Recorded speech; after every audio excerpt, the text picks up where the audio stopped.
केन नाम के बंदे को। ये उनकी लास्ट विश है और मुझे पूरी करनी होगी। प्लीज मेरा साथ दो ना। एक बार मैं केन को मैसेज दे दूं, उसके बाद मैं कभी तुम्हें परेशान नहीं करूंगी। कुछ देर के बाद वो मान जाता है। अब रात में जिया रॉन से कहती है कि मुझे नहाना है, तो वो साफ साफ कह देता है कि यहाँ नहाने का कोई भी बंदोबस्त नहीं है। ऊपर से ठंड है तो डेली कौन नहाता है। अगर तुम्हें नहाना ही है तो तुम पब्लिक सिंक यूज कर सकती हो या फिर 1-2 दिन वेट करो, मैं तुम्हें बाथ हाउस ले जाऊंगा। अगले दिन की बात है दोस्तों, जिया और रॉन साथ में छिप कर अपनी मॉम के जूनियर हाई स्कूल जाते हैं, मतलब एनी के जूनियर हाई स्कूल में, और वहां से 2 साल पहले की स्टूडेंट रिकॉर्ड चेक करते हैं। इन्हें इनमें जिया की मॉम एनी का फोटो तो मिल जाता है, मगर केन का कोई नामो निशान नहीं मिलता। जबकि एनी की मॉम की फोटो में साफ दिख रहा होता है कि केन और एनी दोनों ही एक ही सेक्शन के स्टूडेंट हैं, दोनों की यूनिफॉर्म भी सेम है, पर स्कूल रिकॉर्ड में केन का कोई अता पता नहीं होता। इसीलिए जिया को आइडिया आता है कि क्यों ना मैं रिकॉर्ड से अपनी मॉम का एड्रेस पता करके उनसे मिल लूं और उनसे केन के बारे में पूछ लूं। बढ़िया आइडिया है, पर जब वो अपने प्लानिंग को अंजाम देने जाती है तो फेल हो जाती है। उस एड्रेस पे कोई रहता ही नहीं था, घर पे ताला बंद है दोस्तों। तभी जिया की नजर पड़ती है एक लड़के पे। वो उसको जाना पहचाना सा लगता है, इसलिए जिया उसे गोरो अंकल कह के आवाज लगाती है और वो लड़का रुक जाता है। और उसे बड़ी हैरानी होती है, ये लड़की मुझे अंकल क्यों कह रही है। तब जिया कहती है वो सॉरी, मेरे मुंह से गलती से अंकल निकल गया। और फिर वो खुद को एनी की कजन बताती है और गोरो से एनी के बारे में पूछती है। तो वो कहता है कि एनी तो 2 साल पहले ही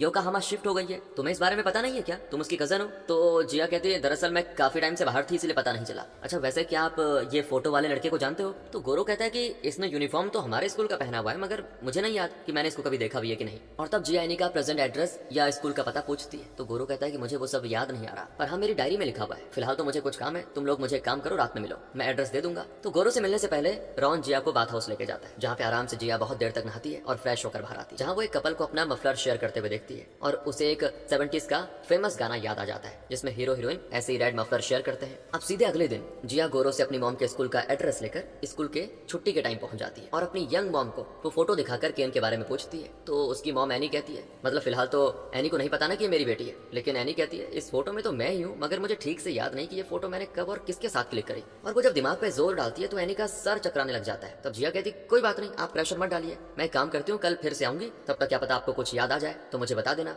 इसके बाद रॉन जिया को अपने फोटोग्राफर फ्रेंड मैक्स के घर पे लेके जाता है, जहाँ गलती से जिया मैक्स को बिना कपड़े के नहाते हुए देखकर शर्मिंदा हो जाती है, मगर मैक्स को बिल्कुल भी ऑकवर्ड नहीं लगता। वो जिया को रॉन की गर्लफ्रेंड समझ लेता है, तो रॉन झूठ कहता है नहीं ये मेरी कजन सिस्टर है। इसके बाद मैक्स कपड़े पहनता है और रॉन के साथ दारू पार्टी करते हुए अपने प्रोजेक्ट के ऊपर डिस्कशन करता है। तो ये दोनों तो पूरी रात नशे में धुत होते हैं, कभी रोते हैं, कभी हंसते हैं, कभी बातें करते हैं। वहीं जिया की नजर पड़ती है मैक्स की क्लिक की गई फोटोज पे। उनमें से एक फोटो उसकी मॉम की भी होती है, यानी एनी की। ये देखकर जिया को समझ आ जाता है कि ये मैक्स जरूर आगे चलकर मेरे डैड बनने वाला है। जिया वो फोटो भी छुपाकर अपने पास रख लेती है और अगले दिन जब वो अपनी मॉम से मिलती है तो उन्हें अभी तक केन के बारे में कुछ याद आया ही नहीं है। तो जिया उन्हें मैक्स के पास वाली फोटो दिखाकर कहती है कि ये फोटो आपकी है ना, ये मैक्स नाम के किसी लड़के के पास मिली। तो वो बता देती